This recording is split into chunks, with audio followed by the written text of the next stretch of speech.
संवाददाता निहारिका शर्मा ने इस मामले में एडीसीपी राजेश दंडोतिया से खास बातचीत की है। क्या कुछ कहा है उन्होंने, आप सुनिए ये बयान।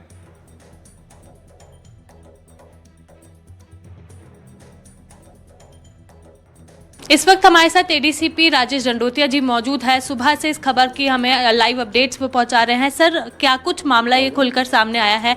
ये जो पूरा मामला निकला है उसमें सोनम भी अब एक मर्डरर के तौर पर सामने आ रही है। देखिए, अभी इस तरह के तथ्य सामने नहीं आए क्योंकि सोनम को ऑलरेडी यूपी में जो वहाँ पर रिकवर कर लिया गया था, तो वहाँ पर शिलोंग की टीम पहुँच रही है। तो वो जो इंटरोगेशन में जो भी उनके फैक्ट्स आएंगे वो अलग से ब्रीफ करेंगे। और चूंकि यहाँ पर 3 आरोपी जो थे, उनको संदेही थे, उनको हिरासत में लिया गया था। और शिलोंग जो पुलिस जो आए हुए हैं, जो उनके द्वारा ये इसमें इन्वेस्टिगेशन में कुछ फैक्ट्स मिले हैं, उनको ऐसे एविडेंसेज मिले हैं जिसमें कि उन्होंने तीनों को आरोपियों को गिरफ्तार कर लिया गया है, उनका मेडिकल करा दिया गया है। अब कोर्ट पर उनको कोर्ट में लेके उनको जा रहे हैं और ट्रांजिट रिमांड लेंगे। जी सर, ट्रांजिट रिमांड के बाद उन्हें किधर लेकर जाया जाएगा? क्या कुछ आगे की कार्रवाई हमारे द्वारा की जाएगी? देखिए, इसमें ये कहना चाहूँगा मैं कि जो हमारी जो रोल है बेसिकली इंदौर पुलिस का, वो कोऑर्डिनेशन का रोल है।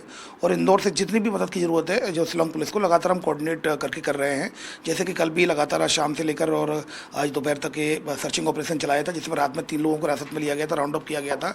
शिलोंग पुलिस के द्वारा 4 सस्पेक्टेड की बात कही गई, जिसमें 3 को उठा के राउंड अप किया जाकर शिलोंग पुलिस के साथ और उनसे हिरासत में लिया था। उनसे अब पूछताछ में शिलोंग पुलिस के द्वारा इन्वेस्टिगेशन में ऐसे फैक्ट्स आए हैं जिन पर उनकी गिरफ्तारी हो गई और मेडिकल करा गया है।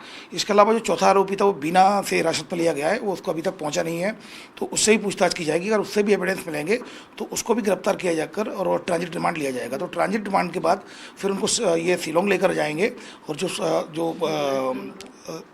सिहोरा थाना है, जो वहाँ पर वहाँ जाकर वो पूछताछ करेंगे और फिर वहाँ पर पूछताछ जो भी एविडेंस आएंगे, फिर पुलिस रिमांड लेंगे, वहाँ पर माननीय न्यायालय के समक्ष प्रस्तुत करेंगे। वहाँ जो संबंधित थाना जुरिस्डिक्शन है, वहाँ फिर पुलिस रिमांड लेकर फिर एविडेंस पर और कार्रवाई करेंगे। सर, क्या सोनम को भी शिलोंग लेकर जाया जाएगा इसके बाद? देखिए, जिस तरह से चूंकि रिकवरी हुई है और केस हमारा रजिस्टर्ड हुआ है, तो निश्चित रूप से पूछताछ के लिए तो चूंकि रिकवरी हुई है तो कहीं ना कहीं स्टेटमेंट के लिए लेकर जाया जाएगा। लेकिन यहाँ से ये तय है कि ये चारों को शिलोंग लेकर जाया जाएगा। जितने स्टेटमेंट सामने आ रहे हैं उसके माध्यम से ये भी कहा जा रहा है कहीं ना कहीं सोनम को उन 4 लोगों के साथ सस्पेक्टेड बताया जा रहा है। क्या इस तरह की कोई भी चीज़ फिलहाल सामने आई है? देखिए, अभी फिलहाल इस तरह की कोई बात सामने इधर नहीं आई है, चूंकि इन्वेस्टिगेशन यहाँ चल रहा है। और यहाँ पर चूंकि 4 को हिरासत मिली, 3 को अरेस्ट भी कर लिया है। चौथा आरोपी जो सस्पेक्टेड वो भी आने वाला है। अगर उस पर भी एविडेंस मिलता है तो उसको भी अरेस्ट किया जाएगा। अब शिलोंग पुलिस पूछताछ कर रही है, अगर उनको ऐसा लगता है कुछ हमारे साथ शेयर करेगी तो डेफिनेटली हम आपके साथ शेयर करेंगे। सर, मेडिकल हो चुका है सारे आरोपियों का? अभी 3 का मेडिकल हुआ, जैसा कि मैंने बताया, जिनको गिरफ्तार किया गया है। चौथा जो सस्पेक्टेड है वो अभी पहुंचने वाला है, अभी बिना से आया नहीं है, तो वो पहुंचेगा।